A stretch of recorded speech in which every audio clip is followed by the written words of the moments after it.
تلتا تشيو دكسيو كوين هلا هبلها تلتا تشيو دكسيو كوين هلا aniga wali ma aan guursanin wali waxaan ahay doob mise iskaabolo laakiin inaan waxaan yar dhigtayda ka bogatay aan soo yar taabtan waa jecelahay wax yar wanaagsan marka uu guursado oo reer leeyahay wiil iyo gabarba faa'iidooyinka kale oo laga faa'iidayo waxa kamid ah dhowr soonaan iyo cifa indhaha ma taagtaagayo meelaha indhaha ku taagtaagimayo qof dhowr soon buu noqonayaa oo baahidiisii helay gabadhu way xishoo jirto xishooda lagu yaqaan haddii laakiin maanta ninkan lacag laga qaado iskaabolinaya baahan yahay oo u baahan yahay gabadha inuu isticmaalo af wax una xishooyo Soomaalida dhahdaa qofka hadoo lacag ka qaato uma diidi karto marka biri hadoo gacmeenaada ma dhihi karto gacmaha iga dhaaf aniga arday baan ahaa xilli dambaan guursaday waxaan guursaday 27 sano aad u daahay duruufta oo nin xarag oo guursan kara waa dareemi kartaa aniga waxaan rajaynayaa inaan marka waxbarasho dhameeyo adiga فإذا الزواج المبكر له فوائد كثيرة من هذه الناحية الصحية، أما التأخر في الهي ينعكس سلبا. gabar yar 13 14 baa arkaysa nin daa orosaayo sababta ku dhacay maxay ninkan waa 9 jir oday waa qofka shaawo leeyahay samaan shaawadaas marka waxay keenayaan in meelo badan ama si qaldan oo isticmaasho hadhowna ku dhalto caafimaad darro oo inta badan ugu badan yahay infection soo marka waxaa dheena guurka hala soo dedejiyo geediga iyo hayaanka nolosha waxaa habboon oo lagama maarmaan ah in qofka uu ku hago hilinkii loogu talagalay kuna furo goobta ay tahay in lagu furo taas oo wanaag iyo liibaan u ah qofka muhiimadeeda ka dhabeeya kuna guuleysta lamaanaynta noolaha iyo noolaha dunida dusheeda ku geedaaman waxay xambaarsan tahay micno weyn oo ay tahay in la dhuuxo hoosna loogu dhaadhaco si fahan aan caadi ku jirin looga dhaxlo si aan wax badan ugu ogaano muhiimadda ay u leedahay wiilka ama gabadha in ay da'yar ku guursadaan waxaan la sheekaystay oo aan la kulmay qaar ka mid ah mashaayikh Soomaaliyeed oo qayb ka ah hay'adda culimada Soomaaliyeed waxaana weydiiyay diinteena waxa ay ka qabto qofka asigoo da'yar inuu guursado iyo muhiimadda ay u leedahay qofku hadii uu gaaro xaddu shahwa hadii uu gaaro xadka oo u baahnaa karo inuu guursado helina karo takaaliftii hubadii kharashaadkii xuquuqdii oo gudo karo oo guurka waaba ku waajiba inuu guursadaa nikaaxu sunna aha waa sunna laakiin haddana hadii baahi timaado faa'iidada ay leedahay inuu guursadana waxay tahay intuu xooga leeyahay ilmihiisana korsanaa intuu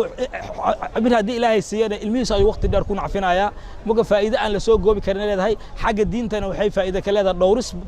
waxa ku jirta cisma ayuu helayaa ninkii inuu meelaha qaar ku dhaco ama gabadhii ay ku dhacdo horta guurku culimadu waxay yiraahdeen sidiisa ahaan waa ilaahayna waana amray nabiguna waana amray kaleey salaam waliba aad baa inuu ku booriyay faa'iidooyinkiisana diintu waxbay ka sheegtay badan oo aanan hadda ka sheekaynayn anigu marka guursada 25 baan jiray laakiin hadda qiyaas ma gali karo oo Soomaalidii hore oo reer magaalka ayada waxaan soo gaaray ilaa u fakari jirtay ilaa guri la dhisto xoolo la yeesho inaan la guursan laakiin hadda waa laga biskooday waxaan ku talinaynaa dhalinyarada waliba xilligayagii balaayadan umada lagu soo daayay ma jirin oo sharka ah oo fisiqa oo wax daran ah iyo qalabkan isu furan oo gaal iyo muslim bal isu furay aad baa loo dhowrsoonaa markii xilligayagii loo eego hadda dhalinyaradu markii qaan gaaraan inay hore ka guursadaan bay u baahan yihiin si ay adduun iyo aakhiraba u badbaadaan aakhirana naar uga badbaadaan adduunkana cadabna uga badbaadaan xanuunadan qashinka iyo